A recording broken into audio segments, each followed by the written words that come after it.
Point ये होगा कि चाइना में बेसिकली चाइनीज गवर्नमेंट स्कॉलरशिप के बारे में बात करेंगे, टाइप ए और टाइप बी के बारे में बात करेंगे। आप यूनिवर्सिटीज की सिलेक्शन किस तरह से कर सकते हैं, आपने प्रोफेसर्स को ईमेल किस तरह से लिखनी है, उसका फॉर्मेट क्या होना चाहिए, आपको कब प्रोफेसर्स को ईमेल करनी चाहिए, किस टाइम पे करनी चाहिए, कैसे करनी चाहिए, ये सारे के सारे जो है वो आज हम इस वेबिनार में कवर करेंगे। और तियानजिन यूनिवर्सिटी में इंग्लिश टॉट प्रोग्राम्स कौन से हैं, मास्टर्स में कौन कौन से प्रोग्राम्स ऑफर किए जाते हैं, बैचलर्स में कौन से होते हैं एंड पीएचडी में कौन से होते हैं, तो वो सारे हम इसके अंदर कवर करेंगे। इंपॉर्टेंट लिंक्स आपके साथ शेयर शेयर किए जाएंगे कि कौन कौन से लिंक्स पे आप जाके तियानजिन यूनिवर्सिटी में अप्लाई कर सकते हैं। और एट लास्ट आपके क्यूएनए सेशन में जितने भी आपकी क्वेरीज होंगी उनको लिया जाएगा और आपके क्वेश्चन आंसर का सेशन होगा। आप सबको अपने बारे में बता दूं कि हु एम आई और मैं क्या कर रही हूँ। तो मेरा नाम रिदा फातिमा है और मैं पीएचडी की स्टूडेंट हूँ और मैं school of material science and engineering में सेकेंड ईयर पीएचडी की स्टूडेंट हूँ। और मैं चाइनीज़ गवर्नमेंट स्कॉलरशिप पे यहाँ पर पढ़ रही हूँ। लास्ट ईयर मैंने यहाँ पर तियानजिन यूनिवर्सिटी में स्टार्ट की थी अपनी पीएचडी और ये मेरा अब सेकेंड ईयर स्टार्ट हुआ है। कुछ मैं अपने एकेडमिक और प्रोफेशनल बैकग्राउंड में के बारे में बताऊंगी कि मैंने 2017 में बीएस ऑनर्स किया और 2020 में मैंने एमफिल किया। एंड आफ्टर माय एमफिल मैंने 2021 में अपना प्रोफेशनल करियर जो कि टीचिंग से स्टार्ट किया crescent model higher secondary school में, जो कि एक अच्छा रिप्यूटेबल स्कूल माना जाता है। वहाँ पर 1 ईयर एक्सपीरियंस के बाद मैंने 2023 में लास्ट ईयर अपनी पीएचडी जो है वो स्टार्ट की। कुछ अपने वर्क एक्सपीरियंस के बारे में मैं आपको बताऊंगी जो कि मेरे आप मतलब आप लोगों को गाइड करने के लिए कि आपको कैसे अपनी प्रोफाइल को बिल्डअप कर सकते हैं। When I was graduated in 2017, तो मैंने जैसे कि एमफिल में एडमिशन लिया तो मैंने अपने एमफिल के फर्स्ट ईयर में ही इंटर्नशिप्स को फाइंड आउट करना शुरू कर दिया कि कौन कौन से इंटर्नशिप्स जो हैं वो होती हैं और मैं कहाँ कहाँ वॉलंटियर कर सकती हूँ ताकि मैं अपनी प्रोफाइल को बेहतर कर सकूँ। Because in my under graduate मेरी कुछ इतनी अच्छी प्रोफाइल नहीं थी, तो अपनी प्रोफाइल को बेहतर करने के लिए मैंने अपना एमफिल डिग्री में ही इसके ऊपर वर्किंग स्टार्ट कर दी थी। तो टीचिंग इंटर्नशिप मैंने की थी केयर फाउंडेशन में, एज अ वॉलंटियर मैंने काम किया था, 2 मंथ्स समर में मैंने वर्क किया था। उसके बाद क्योंकि मैं एमफिल करी थी university of management and technology से, तो वहाँ पर मैंने टीचिंग असिस्टेंट के तौर पे भी अपने प्रोफेसर के साथ वर्क किया, जिसका सर्टिफिकेट भी मेरे पास था। और क्योंकि मैंने केयर फाउंडेशन में भी वॉलंटियर के तौर पे वर्क किया तो उसका सर्टिफिकेट भी मेरे पास था, just to enhance my profile. उसके बाद मैंने अपने प्रोफेशनल एक्सपीरियंस को जब स्टार्ट किया तो वहाँ पर मैंने साइंस और रोबोटिक्स, क्योंकि मैं पढ़ाती थी स्कूल में, तो मैं उसकी टीचर थी। तो ये एक ओवरऑल मेरा एक जर्नल से वर्क एक्सपीरियंस है, लेकिन इसमें और भी बहुत सारे एक्सपीरियंसेस हैं जो कि छोटे छोटे एक्सपीरियंसेस हम लोग एज अ ट्यूटर भी पढ़ा रहे होते हैं। और भी बहुत सारे कॉन्फ्रेंसेज और जो सेमिनार्स हैं जिसमें मैंने एज अ वॉलंटियर वर्क किया, वो मैंने इसके अंदर मेंशन नहीं किया, लेकिन ये एक मेजर पार्ट था जो कि मैंने इसमें आपके साथ शेयर किया है। और ये एक स्लाइड है जिसमें आप लोगों को बताने के लिए कि कुछ इंटरनेशनल कॉन्फ्रेंसेज और सेमिनार जो थे, मैंने अपने ड्यूरिंग अपनी स्टडी में बहुत सारी सेमिनार्स और कॉन्फ्रेंसेज अटेंड की और काफ़ी जगहों पे मैंने पोस्टर भी प्रेजेंट किया, जिसके इन सब के सर्टिफिकेट्स मेरे पास मौजूद हैं, just to enhance my profile. क्योंकि मैं चाहती थी कि मैं स्कॉलरशिप पर एडमिशन लूं और मेरी प्रोफाइल बेहतर करने के लिए मैंने अपने एमफिल के टेन्योर में जितने भी कॉन्फ्रेंसेज और जितने भी सेमिनार्स आते थे उन सब में मैं अटेंड करती थी। इवन काफ़ी ज़्यादा में तो मैंने वॉलंटियर भी किया और काफ़ी ज़्यादा में मैंने पोस्टर प्रेजेंट भी किए। तो ये सिर्फ आप लोगों को शो करवाने के लिए कि ताकि अगर आप में से किसी की प्रोफाइल जो है वो इतनी नहीं है, अगर आपको लगता है और आप चाहते हैं कि आप बाहर पढ़ने के लिए जाएं, तो आप लोग भी अभी जो भी कर रहे हैं, तो आपकी यूनिवर्सिटी में जितने भी सेमिनार और कॉन्फ्रेंसेस आती हैं आप उसको अटेंड करें, आप उसमें पार्टिसिपेट करें, जिस तरह से भी आप कर सकते हैं, ताकि आपके पास उसका कुछ एक्सपीरियंस हो और आप उसको अपनी प्रोफाइल में ऐड कर सकें। ये कुछ मेरी एकेडमिक अचीवमेंट्स हैं पब्लिकेशंस की सूरत में, जो कि मैंने पब्लिकेशंस की हैं अपने एमफिल के टेन्योर में ही।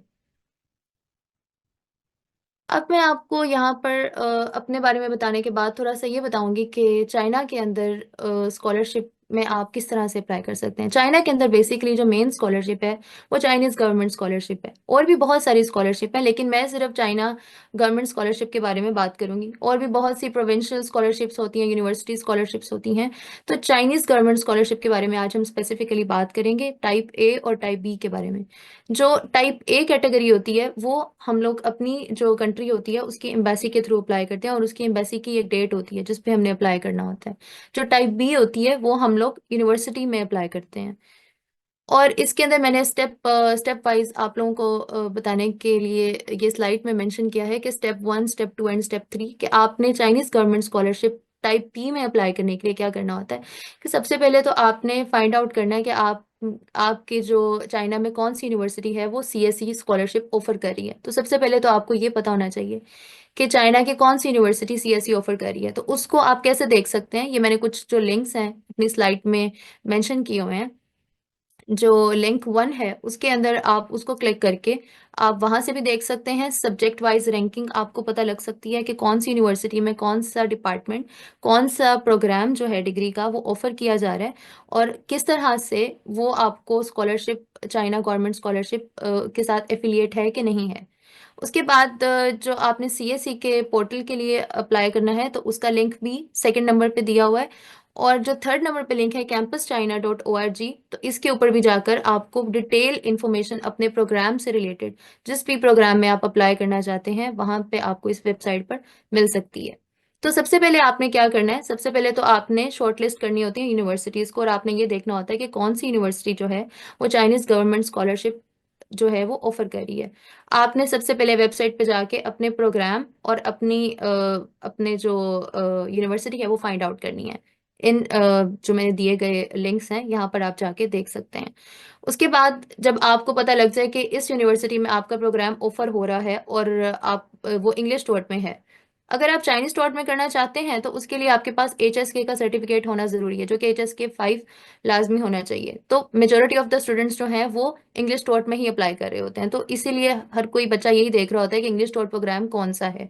तो ये आपको वेबसाइट पे जाके सर्च आउट करना पड़ेगा कि आपका प्रोग्राम जो है वो इंग्लिश टॉट में है और वो सीएसई ऑफर कर रहा है कि नहीं कर रहा। That is the major thing और the important point.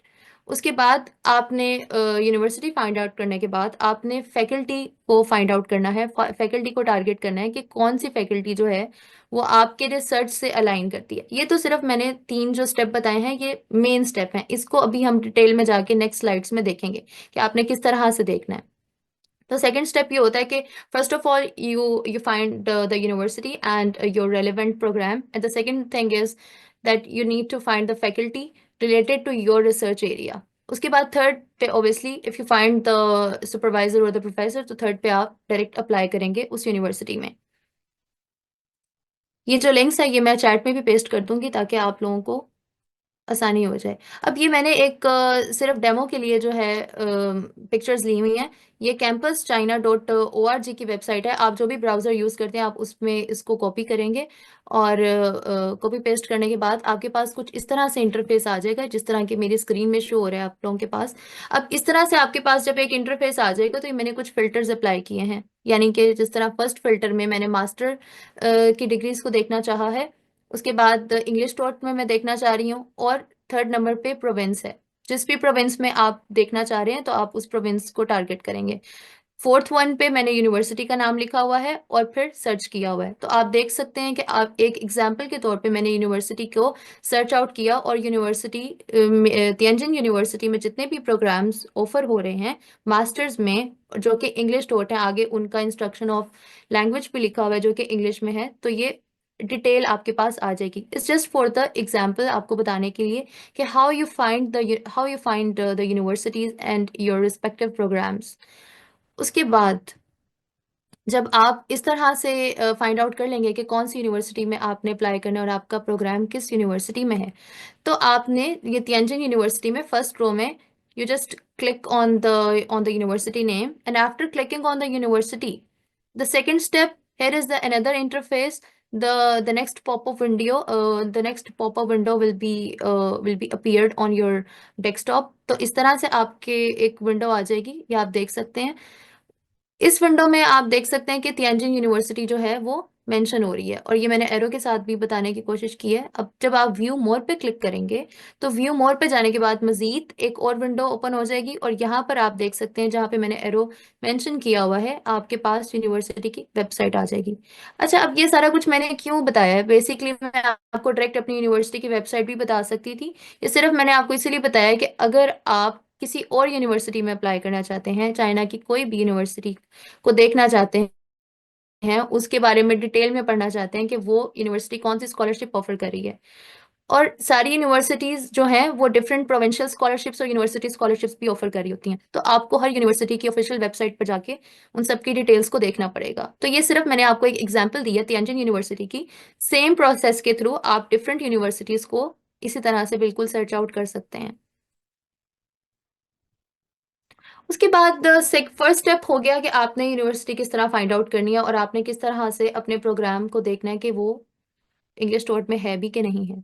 After the first step, the second step is how to contact professors. China के अंदर सबसे जो मेन चीज़ ये है कि स्टूडेंट्स जो हैं वो एक्सेप्टेंस लेटर के लिए टीचर्स को कॉन्टेक्ट करते हैं, क्योंकि यहाँ पर एक्सेप्टेंस लेटर अगर आपके पास हो तो ये आपकी एप्लीकेशन को इन्हांस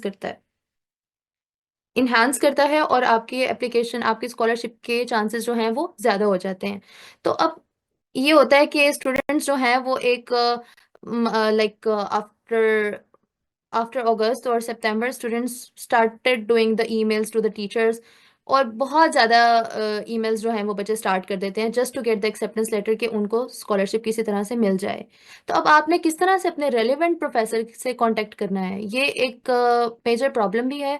और आप इसको ये समझ लें कि काफ़ी बच्चे जो हैं, इसके अंदर मैं एक चीज़ मेंशन करूंगी कि काफ़ी स्टूडेंट्स जो हैं वो बिल्कुल ब्लाइंडली ईमेल्स कर रहे हैं टीचर्स को, बहुत ज़्यादा ईमेल कर रहे हैं और ब्लाइंडली ईमेल्स कर रहे हैं, ये बिल्कुल नहीं देख रहे कि उनका रिसर्च इंटरेस्ट उनके साथ मैच होता है कि नहीं होता। They just want acceptance letter, कि टीचर जो है वो बस ईमेल में राइट करके दे दे कि here is your acceptance letter, और आपको बस मैं बुला रहा हूँ और आप आ जाएं। तो ऐसा हम जो है ना वो बिल्कुल इस तरह से चाहते हैं कि टीचर ना बस हमें हमारी एक ईमेल के बाद हमें आंसर करे कि मैं आपको एक्सेप्ट करूँ और आप मेरे पास आ जाए, जबकि ऐसा नहीं होता। आपको मेहनत करनी पड़ती है और आपको टारगेटेड टीचर्स को ईमेल करनी पड़ती है, तभी आपको जो है वो रिस्पॉन्स भी वैसा मिलता है।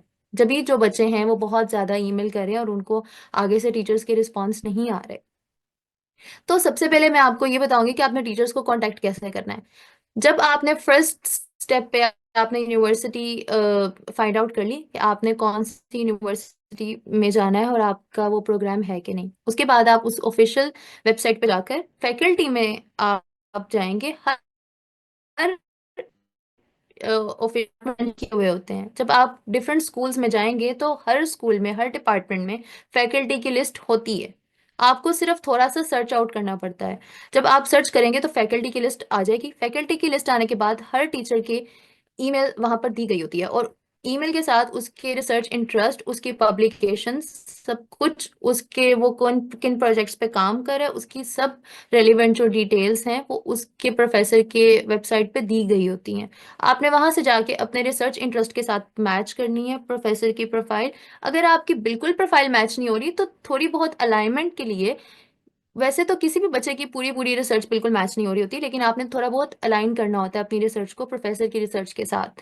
वो आप किस तरह से लिंक कर सकते हो। तो आपने टीचर के रिसर्च इंटरेस्ट पढ़ने हैं, और हर टीचर के रिसर्च इंटरेस्ट 2 से 3 या 4 से 5 होते हैं। अगर उसमें से आपका कोई रिसर्च इंटरेस्ट मैच हो रहा है तो आप उसको पिक करें और टीचर का ईमेल लें और टीचर को ईमेल करें। अब आपने टीचर को ईमेल किस तरह से करनी है?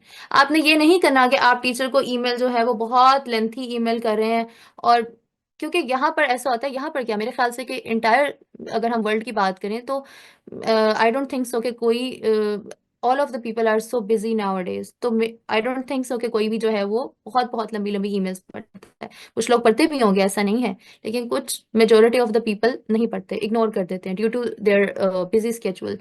तो इसमें आप क्या करेंगे, मैं आपको एक ट्रिप एंड ट्रिक ये दे सकती हूँ कि अगर आपने ईमेल जो भी लिखा है, ईमेल आपने स्टार्ट कैसे करना है, ये मैंने लिखा हुआ है कि आपने write a personalized email, and how to write it, कि आपने स्टार्टिंग में फ्यू लाइंस में अपने आप को इंट्रोड्यूस करवाना है। आफ्टर इंट्रोड्यूसिंग योरसेल्फ, उसके बाद आपने अपने डिग्री के बारे में बताना है कि आपने किस में डिग्री की है, और आपने अगर कोई रिसर्च की है तो आपका रिसर्च का टॉपिक क्या था, आपने रिसर्च का टॉपिक हाईलाइट करने के बाद आपने प्रोफेसर की रिसर्च के साथ अपनी रिसर्च को अलाइन करना है। ठीक है, उसको अलाइन करने के बाद if you have any publications तो आप पब्लिकेशन का टाइटल लिखें या उसका डीओआई नंबर दे दें, या आप उसका लिंक पब्लिकेशन का पेस्ट कर दें। उसके बाद आप ये करें कि अगर आपने कुछ अचीवमेंट ली है या अगर आप टॉपर हैं अपने डिपार्टमेंट के, तो आप वो अपना सीवी में लिखेंगे। उसके बाद आप प्रोफेसर को पोलाइटली आस्क करेंगे कि इफ ही और she have a funded position और इफ ही और he have a vacant position in his her research group, तो आप उनसे उनके ग्रुप में आना चाहते हैं और उनसे एक्सेप्टेंस लेटर आपको चाहिए क्योंकि आपने स्कॉलरशिप पे अप्लाई करना है।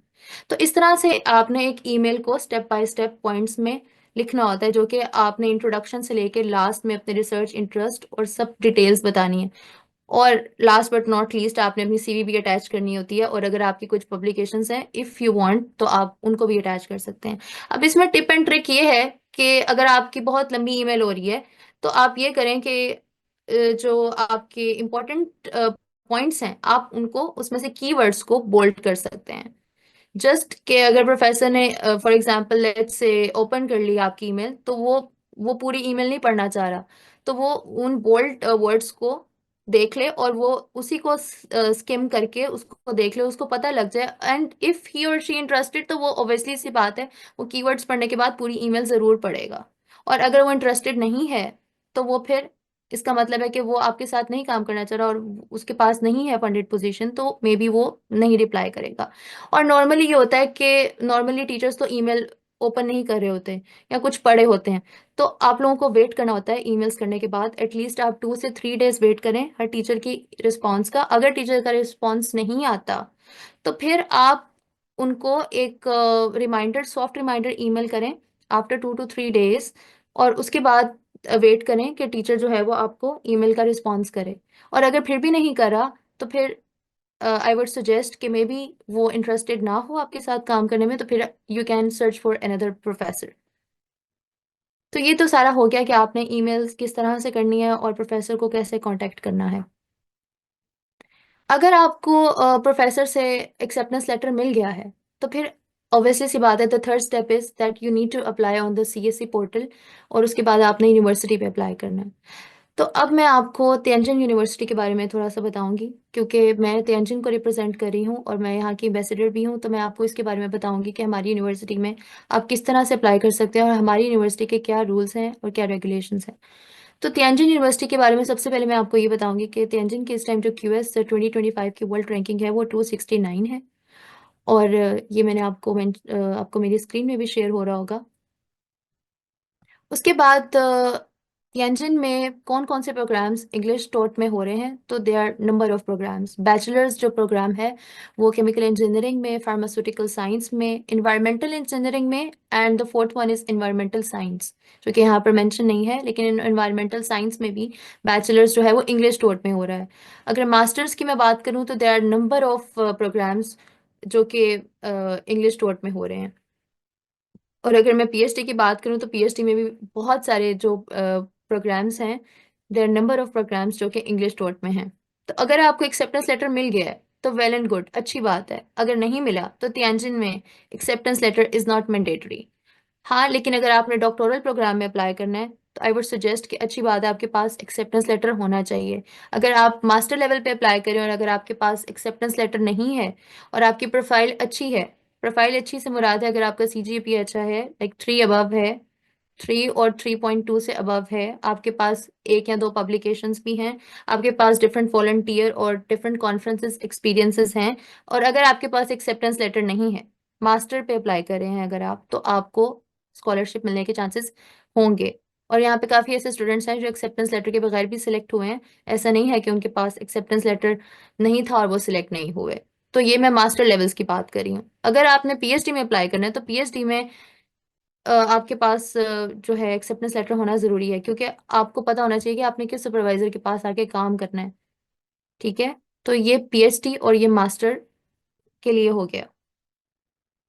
उसके बाद मैं बैचलर्स प्रोग्राम की स्कॉलरशिप के बारे में बात करूंगी कि अगर जो बच्चे बैचलर प्रोग्राम पे अप्लाई कर रहे हैं तो बैचलर्स के लिए यूनिवर्सिटी जो है वो कौन कौन सी स्कॉलरशिप ऑफर करती है। एक तो है चाइनीज गवर्नमेंट स्कॉलरशिप जो कि टाइप ए अगर आप एम्बेसी के थ्रू अप्लाई करें तो एक तो वो स्कॉलरशिप है, और इसमें आगे ये सारा जो है डिटेल में मेंशन किया हुआ है। If you people want to take a screenshot तो यू कैन टेक इट। और bilateral program, silk road program जो कि टाइप बी है, आगे अमाउंट भी लिखी हुई है कि वो कितनी स्कॉलरशिप ऑफर करेंगे। अगर आप Tianjin university international student scholarship avail करे हैं तो उसके अंदर टाइप ए, बी, सी और डी ये बैचलर्स लेवल की प्रोग्राम है, और इसमें डिफरेंट नंबर ऑफ स्कॉलरशिप के अमाउंट है जो कि हर मंथ आपको स्टाइपेंड के तौर पे मिलेंगी। फिर एक है च्यूशी स्कॉलरशिप, जिसके अंदर, और इन सब स्कॉलरशिप के अंदर आपकी जो फी है वो वेव है, लेकिन इसमें स्टाइपेंड जो है वो वेरी करता है। फिर एक केमिकल इंजीनियरिंग की स्पेशल स्कॉलरशिप है बैचलर्स में। उसके बाद ये आप डेडलाइन देख सकते हैं कि बैचलर्स लेवल पे जो अप्लाई करने की डेडलाइन है,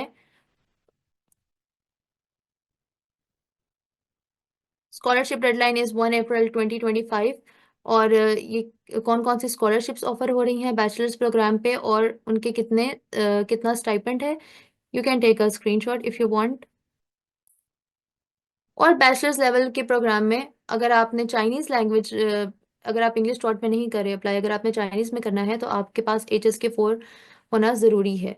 अदरवाइज आप अगर इंग्लिश टॉट में करें तो आपके पास इसके लिए ज़रूरी नहीं है कि आपके पास ये हो।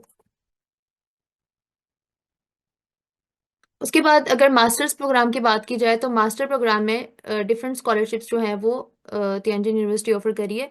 Chinese government scholarship type A और टाइप बी। उसके बाद सिल्क रोड प्रोग्राम जो है Chinese government scholarship silk road program में 3 डिपार्टमेंट्स हैं जो कि ऑफर कर रहे हैं, chemical engineering, environmental science and engineering. और उसके बाद international Chinese language teacher scholarship है, एक तियानजिन गवर्नमेंट स्कॉलरशिप है। और पीएचडी प्रोग्राम्स की अगर बात की जाए तो पीएचडी प्रोग्राम में again Chinese government scholarship type A और टाइप बी है, और पियांग फ्यूचर स्कॉलरशिप भी एक दी जाती है जिसको हम पीएफएसपी कहते हैं। हमारी यूनिवर्सिटी में पीएफएसपी दी जाती है, और इसमें जो स्टाइपेंड है वो 3500 RMB होता है पर मंथ।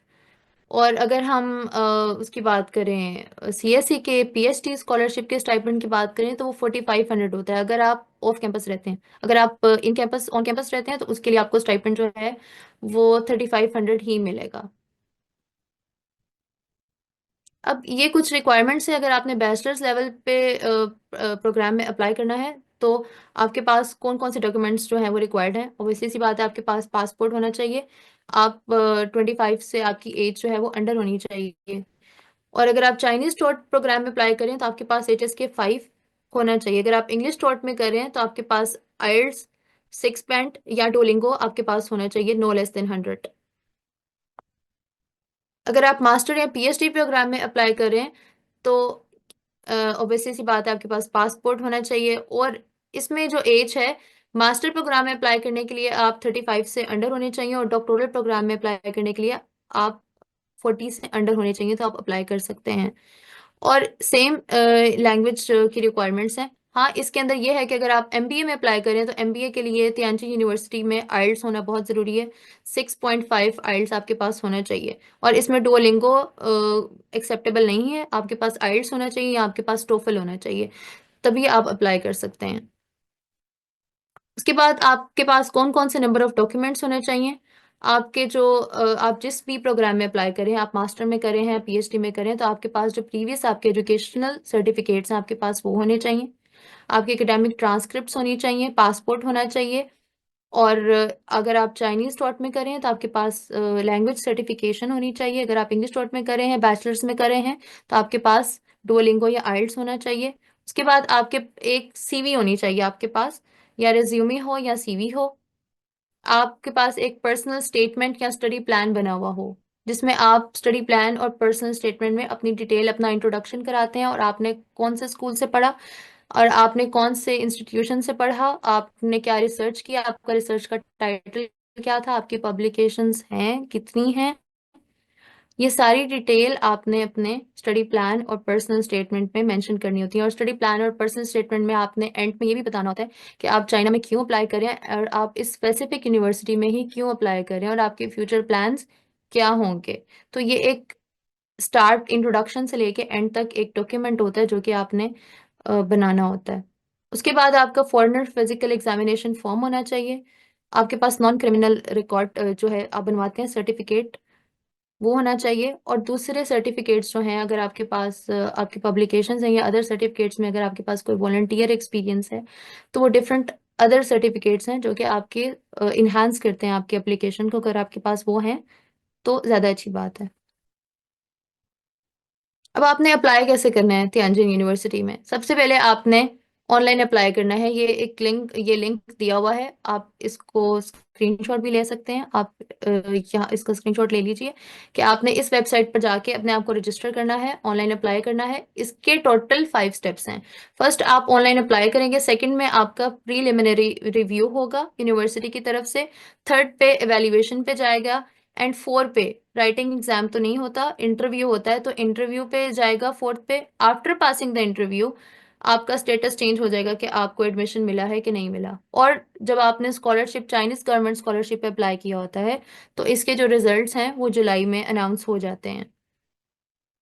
और इसकी जो डेडलाइन है वो अक्टूबर 15 से हमारे एडमिशन स्टार्ट हो चुके हैं, और मई 31 तक आप अप्लाई कर सकते हैं। लेकिन चाइनीज गवर्नमेंट स्कॉलरशिप के लिए आप फेब के लास्ट तक आप अप्लाई कर सकते हैं। अभी उसकी फाइनल जो डेट है वो अनाउंस नहीं हुई, लेकिन फेब के एंड तक आप अप्लाई कर सकते हैं चाइनीज गवर्नमेंट स्कॉलरशिप के लिए। लेकिन जो पीएफएस स्कॉलरशिप है उसके लिए आप मई तक अप्लाई कर सकते हैं। और जो चाइनीज सिल्क रोड प्रोग्राम है, जो स्कॉलरशिप है, उसमें भी आप फेब के बाद अप्लाई कर सकते हैं, जो कि स्पेसिफिक प्रोग्राम्स में ऑफर हो रही है, सब प्रोग्राम्स में ऑफर नहीं हो रही। और जो इंटरव्यू का पीरियड है वो फरवरी के बाद मोस्ट प्रोबेबली मार्च में स्टार्ट हो जाता है और अप्रैल तक चलता होता है। अब अगर आपको तियानजिन यूनिवर्सिटी के हवाले से कोई भी इंफॉर्मेशन रिक्वायर्ड है, तो ये इंटरनेशनल ऑफिस के जो रिप्रेजेंटेटिव्स हैं, ये उनके ईमेल दी गई हैं और उनके नाम दिए गए हैं। You can take a screenshot if you want. और ये फ़ोन नंबर है इंटरनेशनल एडमिशन्स ऑफिस का। और ये हमारा हमारा ऑफिशियल जो है वो व्हाट्सएप ग्रुप है और टेलीग्राम अभी ऑफिशियल ग्रुप है। If you want to join you can scan the QR code to get the further information. और ये जो है दो कैंपस हैं, एक ओल्ड कैंपस है और एक न्यू कैंपस है। ये ओल्ड कैंपस है, विजन रोड कैंपस। कुछ डिपार्टमेंट्स जो हैं, कुछ प्रोग्राम्स इधर ऑफर होते हैं, और कुछ जो डिपार्टमेंट्स और जो स्कूल्स हैं वो न्यू कैंपस में। न्यू कैंपस जो है वो ओल्ड कैंपस से काफ़ी बड़ा है, लार्ज है, और यहाँ पे नंबर ऑफ डिपार्टमेंट्स काफ़ी ज़्यादा हैं। जो कि न्यू कैंपस को हम पियांग पार्क कैंपस भी कहते हैं। That's all about the Tianjin university and China government scholarship. मैंने बहुत ब्रीफ सा इंट्रोडक्शन दिया है, डिटेल में नहीं दिया।